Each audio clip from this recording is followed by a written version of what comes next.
UP निकाय चुनाव में भारतीय जनता पार्टी ने सभी 17 सीटों पर जीत का परचम लहराया। इसी क्रम में सभी विजय प्रत्याशियों को पार्टी की ओर से सम्मानित किया जा रहा है।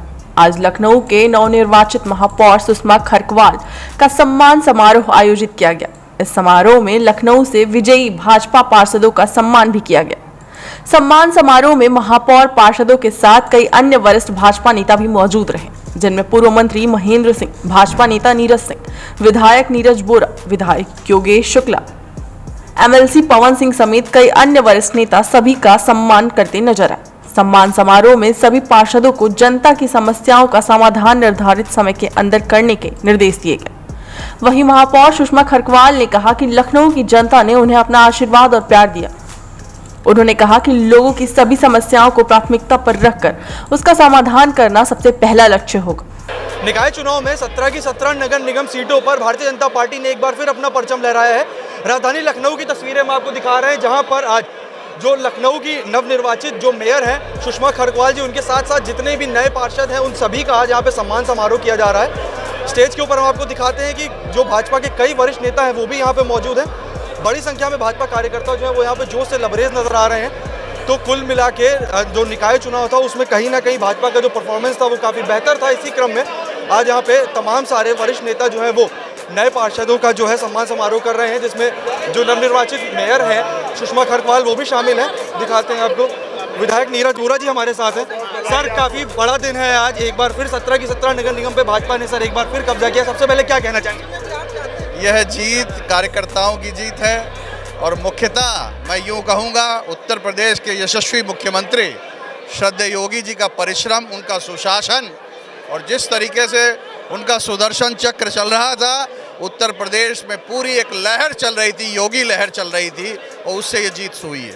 भारतीय जनता पार्टी के कार्यक्रमों के प्रति, भारतीय जनता पार्टी के नेतृत्व के प्रति जिस ईमानदारी और जिस निष्ठा के साथ पार्टी के कार्यकर्ता और पार्टी के नेता काम कर रहे हैं, लोगों के मन में यह भाव है कि देश के लिए अगर कोई सकारात्मक सोच लेकर और एक कार्यक्रम लेकर आया है वो भारतीय जनता पार्टी है। सर, विपक्षी दलों का कहना है निकाय चुनाव के तो नतीजे आ गए, लेकिन कर्नाटक में जिस तरह से कांग्रेस ने वहाँ पे सरकार अपनी बनाने में सफल हो रही है कांग्रेस, भारतीय जनता पार्टी के लिए ये एक घड़ी है। देखिए, वहाँ पर हमारी सरकार चल रही थी, एंटी इनकम्बेंसी भी कई जगहों की होती है, उसकी हम विवेचना कर रहे हैं, उसके बारे में मंथन कर रहे हैं। निश्चित रूप से जो कमी होगी वो त्रुटि है, ये लोकतंत्र है, जनता जनार्दन है, उसने जरूर जो भी जनादेश दिया हम उसको स्वीकार करते हैं और जो भी कमी होगी उसको दूर कर हम फिर जुटे रहेंगे, हार में न जीत में, किंचित नहीं भयभीत में। तो ये थे हमारे साथ भाजपा नेता नीरज सिंह जी, जिन्होंने साफ तौर पर बताया कि भारतीय जनता पार्टी जो है वो एक के बाद एक रिकॉर्ड तौर पर जीत जो है वो दर्ज करती जा रही है। टेक्स्ट रिपोर्ट, अटल टीवी।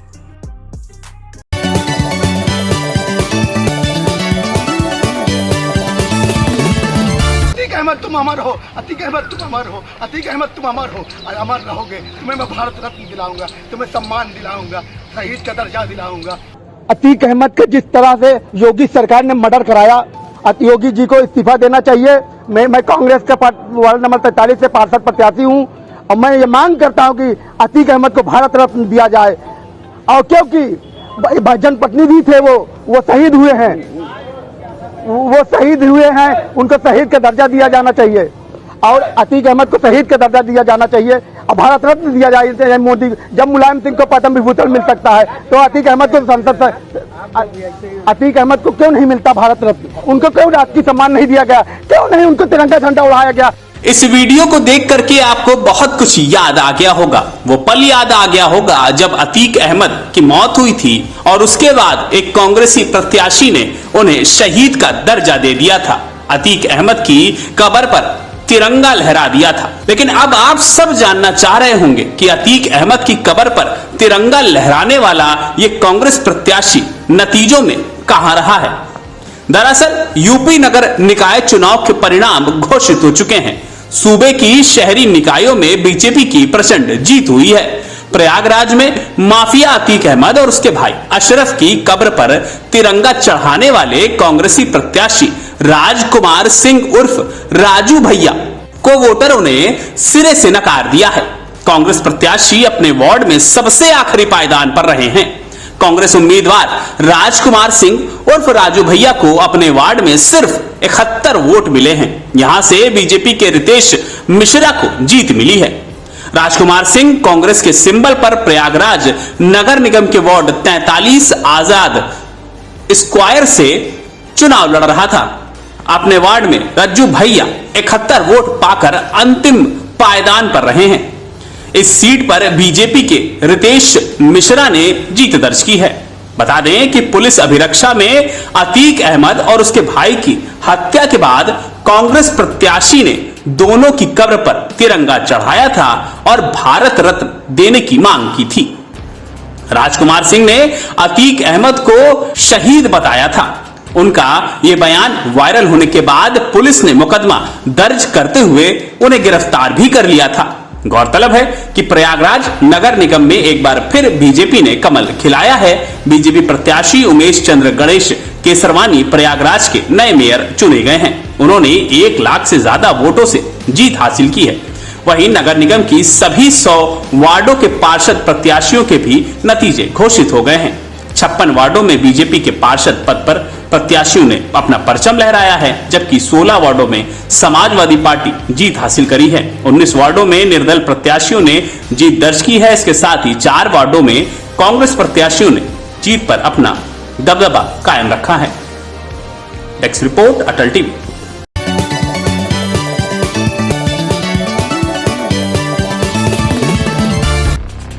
पूरे देश में आईसीएसई बोर्ड के रिजल्ट घोषित हो गए हैं। इसी दौरान अटल टीवी की टीम ने आईसीएसई बोर्ड के सिटी मॉन्टेसरी स्कूल में जाकर के टॉप के बच्चों से बात की। आपको बता दें कि आईसीएसई बोर्ड में टॉप करने वाले सीएमएस स्कूल के आर्यन तारीख हैं, जिन्होंने 99.7% अंक हासिल किए हैं। वहीं दूसरे पायदान पर लखनऊ की आयशा खान रही हैं, जिन्होंने 99.50% अंक प्राप्त किए हैं। इसके साथ ही तीसरे नंबर पर रहने वाली बच्चे भी लखनऊ की ही है, जो सीएमएस राजाजीपुरम ब्रांच की स्टूडेंट अर्पिता सिंह है। उसने भी 99.50% अंक हासिल किए हैं। इन तीनों ही बच्चों से अटल टीवी की टीम ने बात की। उन्होंने क्या कुछ कहा, आपको सुनाते हैं। साथ मौजूद हैं, आइए उनसे बातचीत करते हैं और जानते हैं कि उनकी पूरी जर्नी कैसी रही। आर्यन, आपने 99.75 मार्क्स गेन किए हैं, आपको क्या लगता है, आपने ये सोचा था कि आप कितने मार्क्स आएंगे? मेरा था कि मैंने मेहनत बहुत करी तो रिजल्ट अच्छा एक्सपेक्टेड था, लेकिन कोई नंबर दिमाग में नहीं था। मुझे था कि नंबर कभी मैंने सोचा नहीं। मैंने था कि मेरे को 100% अपना देना है, कभी रिग्रेट नहीं रहना चाहिए कि तुमने मेहनत नहीं करी है। आर्यन, आप कितने मार्क्स आपने गेन करे हैं, आगे आप इसके बाद क्या करने के लिए सोच रहे हैं? नीट क्वालिफाई करके मुझे डॉक्टर बनना है, कार्डियोलॉजिस्ट। ओके, आप अपने जूनियर्स को क्या मैसेज देना चाहेंगे कि इसके आपके जूनियर्स कैसे इसको लेकर प्रिपरेशन करें कि बोर्ड एग्जाम से आपके इतने अच्छे मार्क्स आए? आपने जूनियर्स को क्या बोलना चाहेंगे? बोर्ड देखते हैं कि बोर्ड्स का आपको वो नहीं लेने की, बोर्ड्स कुछ वो नहीं है, रॉकेट साइंस वाला एग्जाम नहीं है। ये एकदम सिंपल 12 बच्चों के लिए डिजाइन। तो अगर आप 6 घंटा स्कूल में रेगुलर फोकस रहते हैं, उसके अलावा 3 से 4 घंटा अपना दे देंगे एफर्ट्स रिविजन का, तो बस आपका बोर्ड निकल जाएगा बस। लेकिन आपको कंसिस्टेंट रहना है। ये नहीं कि आज मुझे बुखार हो गया, मुझे नहीं पढ़ना है, मेरी फ्रेंड की बर्थडे आ गई या दिवाली हो गई, होली हो गई, ईद हो गया, कुछ हो गया, तो बस डेली 3-4 घंटा वो निकल ही आता है टाइम। वो अगर सबसे ज़्यादा सपोर्ट आपको किसने किया है? सपोर्ट तो एक तो टीचर का बहुत सपोर्ट था। टीचर से मतलब ऐसे था कि रात को 12-1 बजे डाउट आ रहा है तब भी टीचर कॉल करेंगे, उठा लेंगे, मुझे डाउट बता देंगे। पेरेंट्स ने भी कभी प्रेशराइज नहीं करना था, बस तुम मेहनत अपनी करते रहो, रिजल्ट तुम्हारा अच्छा ही आएगा। में टॉप करने वाली अनुकृति हमारे साथ है, जिन्होंने 99.6 मार्क्स गेन किए हैं। आइए उनसे बात करते हैं और उनसे जानते हैं कि इस एग्जाम में कैसी रही उनकी जर्नी। कैसी तैयारी करी आपने, इतने मार्क्स कैसे गेन किए? Hard work and consistency. Expected था कितने मार्क्स आपके आएंगे? To be honest, no. Like I was expecting around 99, but not this good. सबसे ज़्यादा सपोर्ट किसने किया आपको? My parents and teachers, of course. Teachers का सबसे ज़्यादा सपोर्ट था। आपने जूनियर्स को क्या कहना चाहेंगे आप कि कैसे वो अपने जूनियर्स को कैसे गाइड करना चाहेंगे? कि उन्हें concepts पे ध्यान देना चाहिए and they should try to understand things more. It's more helpful actually to know things instead of just learning them as it is. Career को लेके क्या सोच रखा है आपने? JEE. I wish to give JEE. Gain किया। आइए उनसे जानते हैं कि कैसी रही उनकी जर्नी। अर्पिता, कैसा लग रहा है? I'm feeling very glad. बहुत अच्छा लग रहा है and like this is something we have been working for the 1 year. So yeah, it's like dream come true थोड़ा सा. So yeah. क्या एक्सपेक्टेड थे, कितने मार्क्स आपके आएंगे? Yeah, मतलब like teachers were always behind us कि national topper, you all can be national toppers, my friends and all. So yes, we had anticipated कि हाँ national topper बन सकते हैं, but actually अब बन गए तो अच्छा लग रहा है obviously. प्रिपरेशन कैसी रही आपकी, मतलब आपने ट्यूशन का सहारा लिया या सेल्फ स्टडी करी, क्या करा? Actually I'm from humanities, so tuition doesn't make sense anyway. So I'm from humanities. Teachers teachers मतलब वही थे, they were the one who guided us all through the path. So yes, यही है. And सबसे ज़्यादा सपोर्ट किसने किया? support, I guess, मेरे friends, like they were the ones who know me the best. So I guess my friends, all of them are good in studies, like I would mention that. So we used to study together and यही है. तो सबसे ज़्यादा supporters तो वही रहे. Actually teachers भी थे, ऐसा नहीं है, बट टीचर्स थोड़ा बैरियर हो जाता है टीचर्स एंड स्टूडेंट्स में. So friends. तो ये थी अर्पिता हमारे साथ और इनके पिताजी भी यहाँ मौजूद हैं, तो उनसे जानते हैं कि उनको कैसा फील हो रहा है. सर, क्या कहना चाहेंगे? आपकी बेटी ने इतने अच्छे मार्क्स गेन किए, आपको कैसा फील हो रहा है? नहीं, बहुत अच्छा लग रहा है और मैंने एक्सपेक्ट नहीं किया था इतना भी नंबर आ सकता है. चूँकि हम लोग हम लोग अपने समय में काफ़ी मध्यम रहे छात्र रहे, तो इसने बहुत बेहतर किया है. बहुत अच्छा लग रहा है क्योंकि हम लोग बच्चों को बहुत कम समय दे पाते हैं, फिर भी इन्होंने बहुत बेहतर किया है इन्होंने. Thank you. वहीं इसी दौरान हमने CMS स्कूल की संस्थापक निदेशक भारती गांधी से बात. उन्होंने बच्चों की सफलता के पीछे का राज बताया. 10th और 12th के बच्चों का रिजल्ट आया है. हमारे साथ मौजूद हैं भारती गांधी जी. आइए उनसे बात करते हैं कि वो इस बारे में क्या कहना चाहेंगे. मैम, आपके स्कूल के कई बच्चों ने टॉप किया है 10th और 12th के, इस बारे में आप क्या कहना चाहेंगे? जी, सिटी मॉन्टेसरी स्कूल के बच्चों ने टॉप किया है. पूरे भारत में करीब 1 लाख बच्चे बैठते हैं इसमें और हमारे बच्चे ने पूरे इंडिया में टॉप किया है बाई गेटिंग 400 में से उसके 399 नंबर आए. खाली 1 नंबर कम है, मतलब 499. इसकी वजह उसके हो गए 99.75% नंबर. Yes ma'am. जी, इसके अलावा कुल हमारे बच्चे बैठे थे तकरीबन 6,650 बच्चे बैठे थे और उसमें से 95% बच्चों ने करीब नहीं 1800 बच्चों ने 95% अंक प्राप्त किए. मैम, बच्चों ने भी आप ही को क्रेडिट दिया है कि मैम आप ही के भरोसे उन्होंने ये सारी चीज़ें क्रेडिट कर रही हैं, उस बारे में क्या कहना चाहेंगे आप? पढ़ाई तो हम लोग बहुत ध्यान से करते हैं. हम लोगों के टीचर्स बहुत सोच समझ करके कायदे से बच्चों के हित में लगातार प्लानिंग कराते हैं, पढ़ाई कराते हैं, प्लानिंग करते हैं. इसके अलावा एक चीज़ और है, उसका भी ध्यान रखते हैं. वो है CUET, common university entrance test. उसके लिए भी हमारे टीचर्स तैयारी कराते हैं. मैम, आगे के बच्चों को क्या मैसेज देना चाहेंगे आप, जो अभी 10th और 12th में इस बार जाएंगे, उनको क्या मैसेज देना चाहेंगे आप? हम ये मैसेज देना चाहेंगे कि भगवान ने उनको बुद्धि दी है, उसका उन्होंने सदुपयोग करके उसका सदुपयोग किया.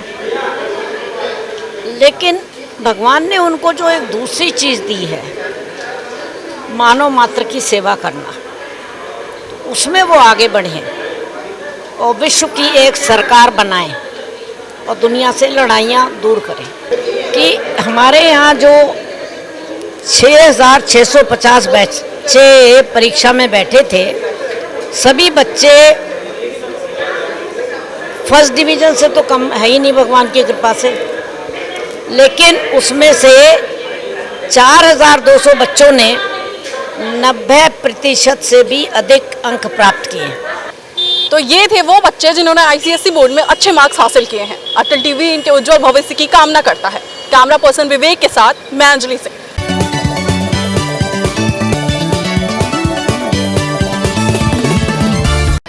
इसका जवाब दे भैया, मुझे जवाब दे. मैं यही उत्तर प्रदेश में नगरीय निकाय चुनाव की मतगणना संपन्न हो चुकी है, जहां गोरखपुर में हुए नगरीय निकाय चुनाव बीजेपी के डॉक्टर मंगलेश श्रीवास्तव ने लगभग 60,000 मतों से जीत हासिल की है. डॉक्टर मंगलेश श्रीवास्तव ने समाजवादी पार्टी की काजल निषाद को हराया है. उधर काजल निषाद को मिली हार के बाद उन्होंने मतगणना स्थल पर जमकर हंगामा किया. इतना ही नहीं, वे मीडिया से बात करते हुए फूट फूट कर रोने लगी. काजल निषाद ने दोबारा काउंटिंग की मांग करते हुए सरकार पर गंभीर आरोप लगाए हैं. साथ ही उन्होंने मांग नहीं मानने पर आत्मदाह करने की चेतावनी तक दे डाली. समाजवादी पार्टी के प्रत्याशी काजल निषाद ने मीडिया से बातचीत करते हुए कहा कि हम लोग दिन रात रखवाली कर रहे थे और हमें यह परिणाम मिल रहा है. दोबारा चुनाव कराए जाने चाहिए. जनता मेरे साथ थी, जनता ने मुझे आशीर्वाद दिया, मैं कैसे मान लूं कि मेरे सब लोग हार गए। इसी के साथ काजल निषाद ने कहा कि मेरे समाज ने बढ़कर वोट दिया है, मेरे गोरखपुर की जनता ने आशीर्वाद दिया, कैसे मान लूं पारदर्शिता से निष्पक्ष चुनाव हुए। काजल निषाद ने सरकार पर गंभीर आरोप लगाते हुए कहा कि इनका कंप्यूटर अच्छी गुणवत्ता का नहीं है। जैसे ये सरकार रोड अच्छा नहीं देती, वैसे कोई सामान अच्छा नहीं देती। मतगणना दोबारा से होनी चाहिए। उत्तर प्रदेश के 75 जिलों में नगर निकाय चुनाव 2 चरणों में संपन्न हुए थे, जिनके लिए मतगणना शनिवार को संपन्न हुई। वहीं गोरखपुर में हुए नगर निकाय चुनाव में बीजेपी प्रत्याशी डॉक्टर मंगलेश श्रीवास्तव ने जीत हासिल की है। मतगणना के लिए सुबह से ही सभी दलों के प्रत्याशी और कार्यकर्ता मतगणना स्थल पर पहुंच गए थे, जहां प्रत्याशी और उनके समर्थकों की मौजूदगी में ईवीएम स्ट्रांग रूम से बाहर निकाली गई, जहां दिन भर चली मतगणना के बाद शाम को विजय प्रत्याशियों की घोषणा की गई। मैं अपने आप को खत्म कर दूंगी, क्या फायदा, कितना लड़ूंगी मैं, कितना संघर्ष करूंगी मैं। मुझे निष्पक्ष और पारदर्शिता वाला चुनाव चाहिए था। सुबह से मैं सबके हाथ जोड़ के बोल रही हूँ, पारदर्शिता वाला चुनाव करिएगा, निष्पक्ष चुनाव करिएगा। मैं कैसे मानूं कि सुबह से जो बढ़त बढ़ रही थी वो इनकी धांधली नहीं थी, जब आखिर में धांधली हुई। नहीं, अरे भाई 3.5 लाख वोट पड़ा है, 5 लाख के 4 लाख कैसे बताएंगे, कैसे बता दिया, क्या दिक्कत आ गई मुझे बताइए। कंप्यूटर का खेल है, क्या हाथों का गेम है, कि कहीं और रखा हुआ। टेक्स्ट रिपोर्ट, अटल टीवी।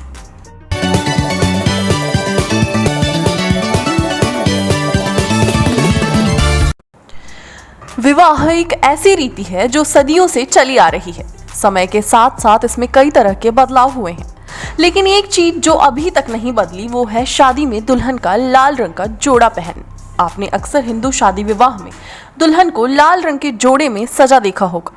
फेरी के समय दुल्हन लाल रंग के लहंगे में बेहद खूबसूरत दिखाई देती है। ये उसके नए सफर की शुरुआत मानी जाती है।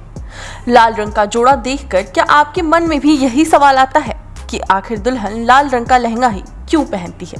तो अगर आप भी इस बात से वाकिफ नहीं हैं, तो हमारा ये वीडियो जरूर देखिएगा, जिसमें हम आपको बताएंगे लाल जोड़े की धार्मिक मान्यताओं के बारे में कि आखिर शादी विवाह में दुल्हन लाल जोड़ा ही क्यों पहनती है। दरअसल कुछ धार्मिक मान्यताओं के अनुसार ये पता चला है कि लाल रंग बेहद शुभ माना जाता है, इसलिए धार्मिक अनुष्ठानों, पूजा पाठ, शादी विवाह आदि में लाल, पीले और गुलाबी रंग का विशेष महत्व है। लाल रंग सकारात्मक ऊर्जा से भरा होता है। मान्यता है विवाह के दौरान जब दुल्हन लाल रंग का जोड़ा पहनती है तो ऐसा प्रतीत होता है कि सकारात्मक ऊर्जा का संचार बढ़ गया। लाल रंग पॉजिटिव एनर्जी को अपनी तरफ आकर्षित करती है। यही मुख्य कारण है कि दुल्हन शादी में लाल रंग का लहंगा पहनती है। जिस तरह ज्योतिष शास्त्रों में लाल रंग को धार्मिक अनुष्ठान और मांगलिक कार्यों में शुभ माना गया है, उसी तरह कुछ रंग ऐसे भी हैं जिन्हें शुभ कार्यों में पहनना वर्जित माना गया है, जैसे नीला, भूरा और काला। ये रंग ऐसे हैं जो नकारात्मक ऊर्जा को अपनी तरफ आकर्षित करते हैं।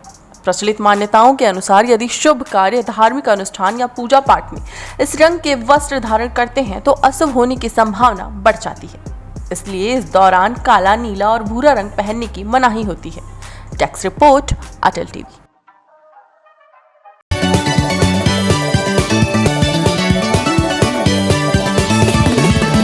2024 का चुनाव करीब है। ऐसे में सरकार की तरफ से कोशिश यही है कि जिन जमीनी मुद्दों पर सरकार ने अपनी योजनाओं को लागू किया, उससे जनता के लाभ के बारे में जनता को बताया जाए और कहीं ना कहीं 24 में एक बार फिर से जीत दर्ज की जाए। तो अगर विपक्ष की बात करें तो विपक्ष भी अपनी पूरी तैयारियों में है। विपक्ष की कोशिश ये है कि इस बार एकजुट होकर के बीजेपी से लड़ाई लड़ी जाए, लेकिन ऐसे में जनता के बीच जाकर के जनता की बातें भी सुनना और समझना बहुत जरूरी है कि आखिर उन्होंने इस बार क्या मूड बनाया है, क्या उनके दिल में है और किस तरह से वो इस बार के चुनावों को देखती है, किस तरह से वो इस बार 24 में किन मुद्दों को लेकर के वोट करने वाली है। राजधानी लखनऊ में हम मौजूद हैं और इस वक्त मैं आपको दिखाना चाहूँगा कि मैं एक समोसे की दुकान पर आ चुका हूँ। इस समोसे की दुकान पे आप देखिए कि जितनी छोटी ये दुकान है उतने ही छोटे छोटे इनके समोसे भी हैं। भाई साहब, ये पूछना चाहूँगा कि जितनी छोटी आपकी दुकान है उतने ही छोटे छोटे आपके समोसे हैं। नाम क्या है आपका? नाम सोनू कश्यप। सोनू, कब से दुकान लगा रहे हैं? और जो समोसों का साइज है आपका बड़ा छोटा है, तो लोग ये नहीं पूछते कि इसके अंदर आलू है या नहीं है? जी, पूरे लखनऊ में फेमस है जी। क्या रेट है, कैसे देते हैं? 20 रुपए का 12-10 पीस होता है। तो पहले कहीं यहीं लगाते थे या फिर कहीं बाहर लगाते थे? पहले कानपुर लगाते जी। सोनू, मैं आपसे पूछना चाहूँगा क्योंकि सरकार बीजेपी की है और पूरी तरह से उनका प्रयास है कि जनता को योजनाओं से जोड़ा जाए। आप कितने लाभान्वित हैं कि आपको लगता है कि 24 का चुनाव करीब आ रहा है तो 24 के चुनाव में एक बार फिर से बीजेपी जीत सकती है? बीजेपी का पूरा मौका है एक बार। क्या कारण है, क्या लगता है आपको, क्यों ऐसा लगता है? योगी जी जो है कुछ गलत करते हैं, कुछ सही भी करते हैं। अगर गलत है तो वो सही भी है और सही हो तो कुछ गलत भी है। मतलब बीजेपी की तरफ से चाहे केंद्र सरकार हो या राज्य सरकार हो, जो योजनाएं दी जा रही हैं वो जनता तक पहुंच रही हैं। जी जी मिलती है, चाहे रोजगार हो चाहे कानून व्यवस्था हो। जी बिल्कुल बिल्कुल मिलता है। आप खुश हैं? बहुत खुश हैं। आपके साथ वाले खुश हैं? बहुत खुश हैं। समोसे की दुकान बढ़िया चल रही है? जी जी बहुत बढ़िया चलती है। कब से समोसे बेच रहे हैं और क्या आलू ही है ना इसके अंदर? जी आलू दाल मसाला का होता है। आप देख सकते हैं कि सोनू कश्यप सरकार से खुश हैं, राज्य सरकार से भी, केंद्र सरकार से भी, और उनकी दुकान पे ये जो भीड़ लगी है उससे साफ साबित होता है कि कहीं ना कहीं इनका काम ठीक ठाक चल रहा है और ये पूरी तरह से बीजेपी के सपोर्ट में इस बार नजर आ रहे हैं।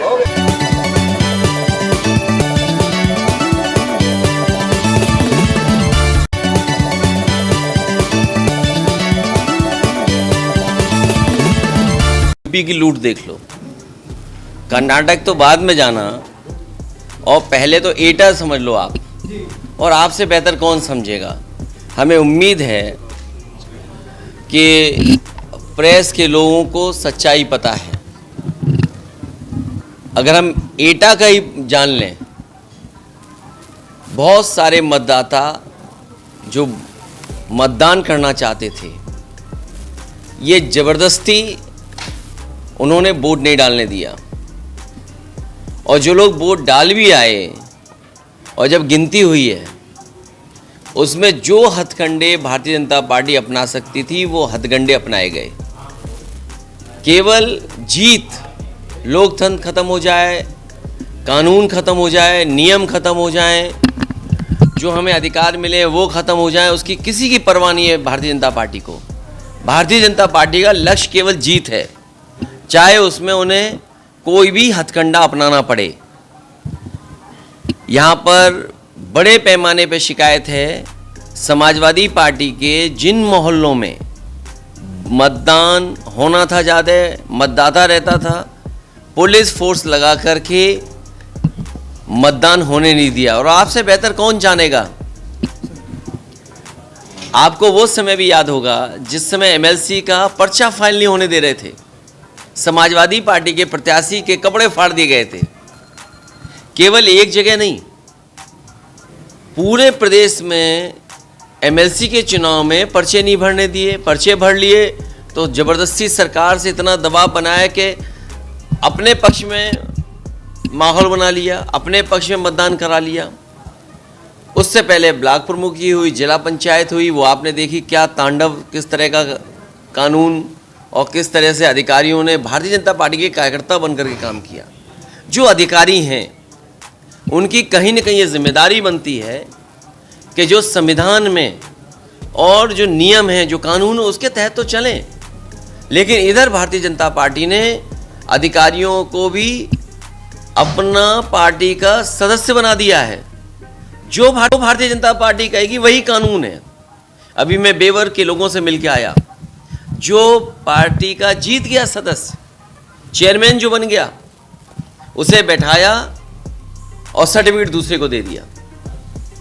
मैनपुरी में कल मैं खुद 11:40 पर, उससे पहले मैंने जिलाधिकारी महोदय से कई बार बात की, बोले न्याय होगा, बिल्कुल नियम से काउंटिंग होगी, और वहाँ पर एक ही कार्यकर्ता कह रहा था बेईमानी होगी, बेईमानी करेंगे, भारतीय जनता पार्टी को जिताएंगे।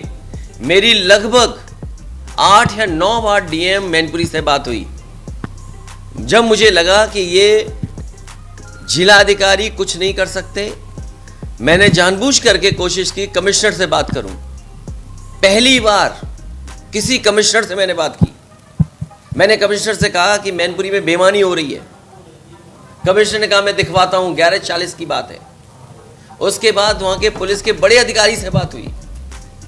बड़ा अधिकारी कह रहा है कि मुझे डर है इस बात का कि पत्थरबाजी रात में ना हो, कहीं जनता भड़क ना जाए। तो मैंने उनसे कहा कि समाजवादियों का ये चरित्र नहीं रहा है। और फिर प्रशासन ने पुलिस लगा दी, मैं समझ गया उसी समय कि रिजल्ट क्या होने वाला है। सोचो इस सरकार में आईजी, कमिश्नर, डीएम और सीडीओ बेईमानी कर रहा हो।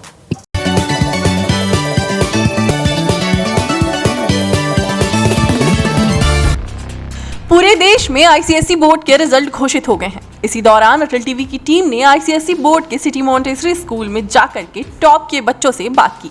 आपको बता दें कि आईसीएसई बोर्ड में टॉप करने वाले सीएमएस स्कूल के आर्यन तारिक हैं, जिन्होंने 99.7% अंक हासिल किए हैं। वहीं दूसरे पायदान पर लखनऊ की आयशा खान रही हैं, जिन्होंने 99.50% अंक प्राप्त किए हैं। इसके साथ ही तीसरे नंबर पर रहने वाली बच्चे भी लखनऊ की ही है, जो सीएमएस राजाजीपुरम ब्रांच की स्टूडेंट अर्पिता सिंह है। उसने भी 99.50% अंक हासिल किए हैं। इन तीनों ही बच्चों से अटल टीवी की टीम ने बात की। उन्होंने क्या कुछ कहा, आपको सुनाते हैं। साथ मौजूद हैं, आइए उनसे बातचीत करते हैं और जानते हैं कि उनकी पूरी जर्नी कैसी रही। आर्यन, आपने 99.75 मार्क्स गेन किए हैं, आपको क्या लगता है, आपने ये सोचा था कि आप कितने मार्क्स आएंगे? मेरा था कि मैंने मेहनत बहुत करी तो रिजल्ट अच्छा एक्सपेक्टेड था, लेकिन कोई नंबर दिमाग में नहीं था, क्योंकि मुझे था कि नंबर कभी मैंने सोचा नहीं। मैंने था कि मेरे को 100% अपना देना है, कभी रिग्रेट नहीं रहना चाहिए कि तुमने मेहनत नहीं करी है। आर्यन, आप कितने मार्क्स आपने गेन करे हैं, आगे आप इसके बाद क्या करने के लिए सोच रहे हैं? नीट क्वालिफाई करके मुझे डॉक्टर बनना है, कार्डियोलॉजिस्ट। ओके, आप अपने जूनियर्स को क्या मैसेज देना चाहेंगे कि इसके आपके जूनियर्स कैसे इसको लेकर प्रिपरेशन करें कि बोर्ड एग्जाम से आपके इतने अच्छे मार्क्स आए? आपने जूनियर्स को क्या बोलना चाहेंगे? बोर्ड देखते हैं कि बोर्ड्स का आपको वो नहीं लेने की, बोर्ड्स कुछ वो नहीं है, रॉकेट साइंस वाला एग्जाम नहीं है, ये एकदम सिंपल 12 बच्चों के लिए डिजाइन। तो अगर आप 6 घंटा स्कूल में रेगुलर फोकस रहते हैं, उसके अलावा अगर 3 से 4 घंटा अपना दे देंगे एफर्ट्स रिविजन का, तो बस आपका बोर्ड निकल जाएगा बस। लेकिन आपको कंसिस्टेंट रहना है, ये नहीं कि आज मुझे बुखार हो गया, मुझे नहीं पढ़ना है, मेरी फ्रेंड की बर्थडे आ गई या दिवाली हो गई, होली हो गई, ईद हो गया, कुछ हो गया, तो बस डेली 3-4 घंटा वो निकल ही आता है टाइम। वो अगर सबसे ज़्यादा सपोर्ट आपको किसने किया है? सपोर्ट तो एक तो टीचर का बहुत सपोर्ट था। टीचर से मतलब ऐसे थे कि रात को 12-1 बजे डाउट आ रहा है तब भी टीचर कॉल करेंगे, उठा लेंगे, मुझे डाउट बता देंगे। पेरेंट्स ने भी कभी प्रेशराइज नहीं करना था, बस तुम मेहनत अपनी करते रहो, रिजल्ट तुम्हारा अच्छा ही आएगा। में टॉप करने वाली अनुकृति हमारे साथ है, जिन्होंने 99.6 मार्क्स गेन किए हैं। आइए उनसे बात करते हैं और उनसे जानते हैं कि इस एग्जाम में कैसी रही उनकी जर्नी। अनुकृति, कैसी तैयारी करी आपने, इतने मार्क्स कैसे गेन किए? Hard work and consistency. Expected था कितने मार्क्स आपके आएंगे? To be honest, no. Like I was expecting around 99, but not this good. सबसे ज़्यादा सपोर्ट किसने किया आपको? My parents and teachers, of course. Teachers का सबसे ज़्यादा सपोर्ट था। अपने जूनियर्स को क्या कहना चाहेंगे आप कि कैसे वो अपने जूनियर्स को कैसे गाइड करना चाहेंगे? कि उन्हें कंसेप्ट्स पे ध्यान देना चाहिए and they should try to understand things more. It's more helpful actually to know things instead of just learning them as it is. Career को लेके क्या सोच रखा है आपने? JEE, I wish to give JEE. Gain किया, आइए उनसे जानते हैं कि कैसी रही उनकी जर्नी। अर्पिता, कैसा लग रहा है?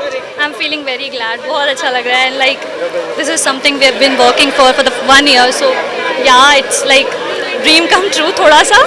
सो या क्या एक्सपेक्टेड थे, कितने मार्क्स आपके आएंगे? या मतलब like teachers were always behind us कि national topper you all can be national toppers, my friends and all. So yes, we had anticipated कि हाँ नेशनल टॉपर बन सकते हैं, बट एक्चुअली अब बन गए तो अच्छा लग रहा है ऑब्वियसली. प्रिपरेशन कैसी रही आपकी, मतलब आपने ट्यूशन का सहारा लिया या सेल्फ स्टडी करी, क्या करा? Actually I'm from humanities, so tuition doesn't make sense anyway.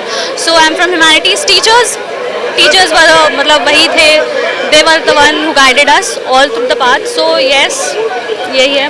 And सबसे ज़्यादा सपोर्ट किसने किया? Support, I guess मेरे friends, like they were the ones who know me the best. So I guess my friends, all of them are good in studies. Like I would mention that. So we used to study together and यही है. तो सबसे ज़्यादा supporters तो वही रहे. Actually teachers भी थे, ऐसा नहीं है, बट टीचर्स थोड़ा बैरियर हो जाता है टीचर्स एंड स्टूडेंट्स में. So friends. तो ये थी अर्पिता हमारे साथ और इनके पिताजी भी यहाँ मौजूद हैं, तो उनसे जानते हैं कि उनको कैसा फील हो रहा है. सर, क्या कहना चाहेंगे, आपकी बेटी ने इतने अच्छे मार्क्स गेन किए, आपको कैसा फील हो रहा है? नहीं, बहुत अच्छा लग रहा है और मैंने एक्सपेक्ट नहीं किया था कि इतना भी नंबर आ सकता है. चूँकि हम लोग अपने समय में काफ़ी मध्यम रहे, छात्र रहे, तो इसने बहुत बेहतर किया है. बहुत अच्छा लग रहा है क्योंकि हम लोग बच्चों को बहुत कम समय दे पाते हैं, फिर भी इन्होंने बहुत बेहतर किया है इन्होंने. Thank you. वहीं इसी दौरान हमने सीएमएस स्कूल की संस्थापक निदेशक भारती गांधी से बात. उन्होंने बच्चों की सफलता के पीछे का राज बताया. 10th और 12th के बच्चों का रिजल्ट आया है, हमारे साथ मौजूद हैं भारती गांधी जी. आइए उनसे बात करते हैं कि वो इस बारे में क्या कहना चाहेंगे. मैम, आपके स्कूल के कई बच्चों ने टॉप किया है 10th और 12th के, इस बारे में आप क्या कहना चाहेंगे? जी, सिटी मॉन्टेसरी स्कूल के बच्चों ने टॉप किया है. पूरे भारत में करीब 1 लाख बच्चे बैठते हैं इसमें. और हमारे बच्चे ने पूरे इंडिया में टॉप किया है बाई गेटिंग 400 में से उसके 399 नंबर आए। खाली एक नंबर कम है, मतलब 499। इसके लिए इसकी वजह उसके हो गए 99.75% नंबर। Yes ma'am. जी, इसके अलावा कुल हमारे बच्चे बैठे थे तकरीबन 6,650 बच्चे बैठे थे और उसमें से 95% बच्चों ने करीब नहीं 1800 बच्चों ने 95% अंक प्राप्त किए। मैम बच्चों ने भी आप ही को क्रेडिट दिया है कि मैम आप ही के भरोसे उन्होंने ये सारी चीज़ें क्रेडिट कर रही हैं, उस बारे में क्या कहना चाहेंगे आप? पढ़ाई तो हम लोग बहुत ध्यान से करते हैं। हम लोगों के टीचर्स बहुत सोच समझ करके कायदे से बच्चों के हित में लगातार प्लानिंग कराते हैं, पढ़ाई कराते हैं, प्लानिंग करते हैं। इसके अलावा एक चीज़ और है, उसका भी ध्यान रखते हैं, वो है CUET common university entrance test. उसके लिए भी हमारे टीचर्स तैयारी कराते हैं। मैम आगे के बच्चों को क्या मैसेज देना चाहेंगे आप, जो अभी 10th और 12th में इस बार जाएंगे, उनको क्या मैसेज देना चाहेंगे आप? हम ये मैसेज देना चाहेंगे कि भगवान ने उनको बुद्धि दी है, उसका उन्होंने सदुपयोग करके उसका सदुपयोग किया। लेकिन भगवान ने उनको जो एक दूसरी चीज़ दी है, मानव मात्र की सेवा करना, उसमें वो आगे बढ़ें और विश्व की एक सरकार बनाएं और दुनिया से लड़ाइयाँ दूर करें। कि हमारे यहाँ जो 6,650 बच्चे परीक्षा में बैठे थे, सभी बच्चे